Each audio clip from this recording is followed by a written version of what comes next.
there are still some teams out there that have yet to win the Lombardi Trophy. A lot of people talk about windows in the NFL for teams. That thought ever crossed your mind about a window, maybe? Windows my whole career.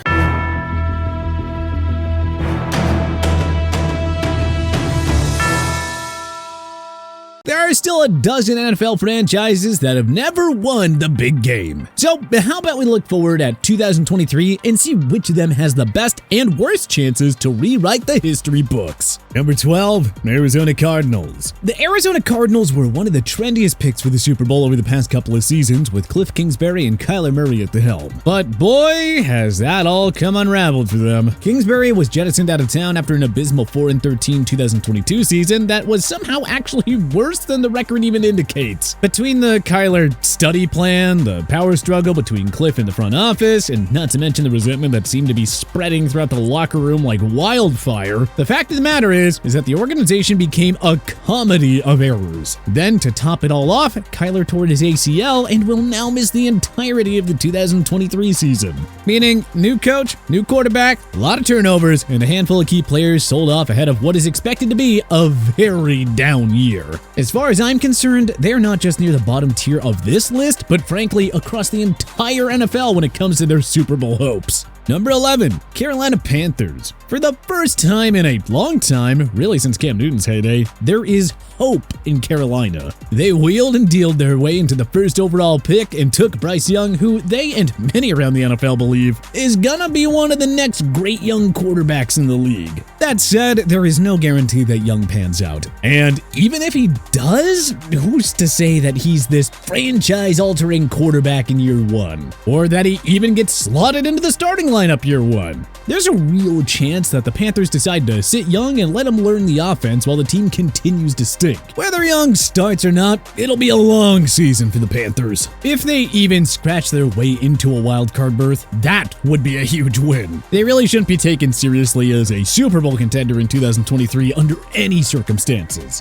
Number 10, Houston Texans. The Houston Texans have done well to bring in some good young pieces following a few downtrodden seasons. In 2022, Dameon Pierce emerged as one of the more elusive and explosive running backs in the league. And the Texans have high hopes for CJ Stroud, their rookie quarterback that they snagged with the second overall pick in this year's draft. The acquisition of former Cowboys tight end Dalton Schultz should be helpful for his development too, as he's been a super reliable security blanket in past years. On the defensive side of the ball, the Texans are also sporting an exciting first-round pick. Former Crimson Tide defensive end Will Anderson Jr. and a new defensive-minded head coach in D'Amico Ryans, who, unlike the last couple of Texans coaches, seems genuinely excited to be in Houston. Ryans, however, will have his work cut out for him, even with the talented young core that they're building. After all, the Texans have been 11-38-1 over the past 3 seasons. There are still a lot of holes on that roster. And even with what will likely be a bright future ahead of him, CJ Stroud is far from a known quantity at this point. I'm not saying he won't play well or that D'Amico Ryans can't right the ship, but I feel fairly comfortable wagering that they won't be able to get them to a Super Bowl in year one.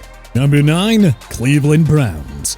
To be honest, the Cleveland Browns really have no chance of winning the Super Bowl this year. It's gonna be another season of sadness in the Midwest. The front office made the ill-fated decision to hitch its wagon to Deshaun Watson, who looks like an absolute shell of his former self during his return last year. There's still some talent on the roster, with guys like Nick Chubb at running back and Myles Garrett rushing the quarterback off the edge, but the Watson acquisition really handcuffed them salary cap-wise, so the talent is fairly shallow. Besides, until they figure out the quarterback position, this team is going nowhere. Number 8, Atlanta Falcons. We're now heading into the second season of the Arthur Smith regime in Atlanta, and he's shown that he is hell-bent on bucking the trend and playing the game the old-fashioned way. You know, by building the team around their rushing attack. Admittedly, this strategy didn't go so great in 2022. The team was pretty much irrelevant the entire year.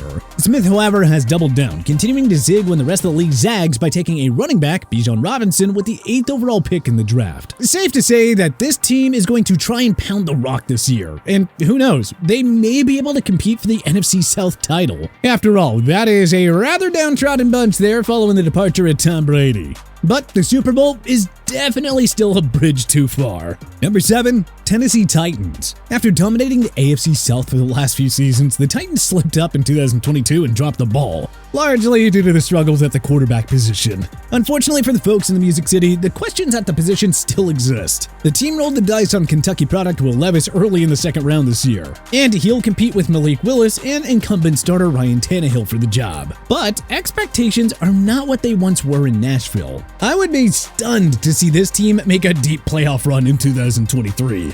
Number 6, Detroit Lions. The Detroit Lions were one of the more pleasant surprises around the league last year. After a terrible 1-6 start, the team rallied to win 8 of its final 10 games, narrowly getting boxed out of the playoffs during the final week of the season. Detroit also had the distinct pleasure of playing spoiler to its division rival, the Green Bay Packers, during Week 18. Perhaps more importantly, though, Jared Goff proved that he is still a very legitimate starting quarterback in the league, even without playing in Sean McVay's system. So much so that he was able to earn a Pro Bowl selection on the strength of 4,438 yards, 29 touchdowns, and just 7 interceptions. In part, thanks to his young wide receiver Amon-Ra St. Brown, who has quietly emerged as one of the best in the entire game. The Lions were scrappy in 2022, and they should look to take a big step forward this season.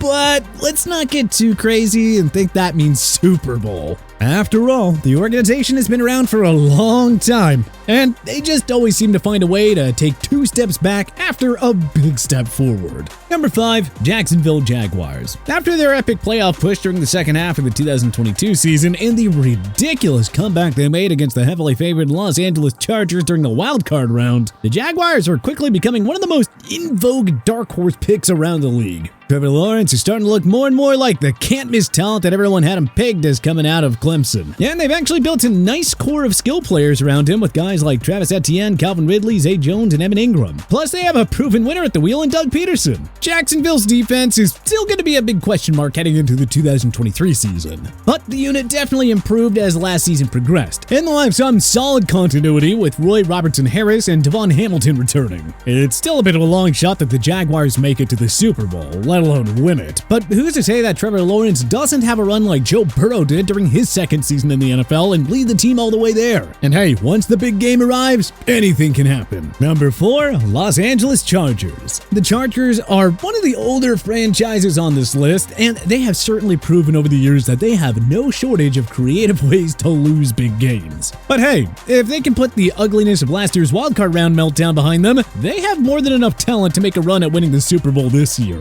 That offense, led by Justin Herbert, could be special if the O-line holds up, and they have a legit game wrecker on defense in Joey Bosa. All they need to do is make sure that they don't blow it in typical Chargers fashion. Number 3, Minnesota Vikings. The Vikings are an interesting case. They're coming off one of the more bizarre 13-win seasons that we've ever seen, as they won a number of close and, dare I say, fluky games. They have a lot of continuity on the offensive side of the ball, with the core of Kirk Cousins and Justin Jefferson as the centerpiece. The loss of Dalvin Cook will hurt, no doubt, but there are a lot of whispers around the league that Alexander Mattison will be able to slide right in there, and the team's rushing attack won't miss a beat. It's also worth noting that they'll be without longtime wide receiver Adam Thielen, but they did snag Jordan Addison in the draft to replace him. What will be most interesting to see is how their new defensive coordinator Brian Flores is able to revitalize a defensive unit that was abominable in 2022. If he can, the Vikes do have a real chance at contending for a Super Bowl this year. Number 2, Buffalo Bills.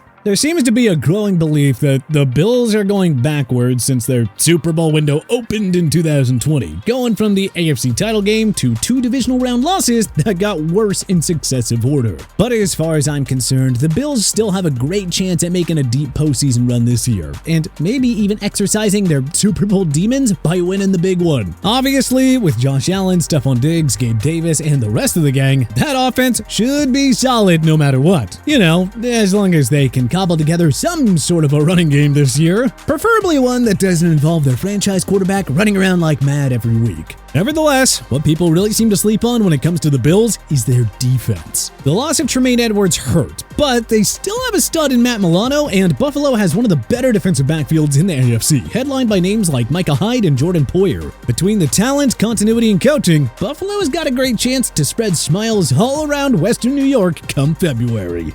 Number 1, Cincinnati Bengals. Las Vegas may have the Bills as slight favorites over the Bengals heading into the season to win the Super Bowl, but that sounds like a sucker's bet. Because while Buffalo is obviously an extremely talented team with stars like Josh Allen and Stephon Diggs, the Cincinnati Bengals have some pretty dynamic players of their own. Cough, cough, Joe Burrow, Jamar Chase, T. Higgins. And that's just on the offensive side of the ball. Cincy also has some serious game changers on D as well. Guys like Trey Hendrickson, Sam Hubbard, and Jermaine Pratt. Beyond the personnel, and even beyond the X's and O's, Cincy just sort of seems to be better equipped for playoff football than the Bills, or really any other team on this list. After all, we've seen them become perennial Super Bowl contenders since Joe Burrow's ascension. Coming off 2 consecutive AFC title game appearances, the Bengals are a Super Bowl favorite. But what NFL team without a Super Bowl victory do you think has the best chance to win it in 2023? Let us know in the comment section below. If you like this video and learned a thing or two, clicking the like button helps out a ton. And hey, we appreciate it. If this is your first time coming around to TPS though, subscribing is a great idea because we put out videos like this every single day. But as always, thanks for watching and we'll see you guys next time.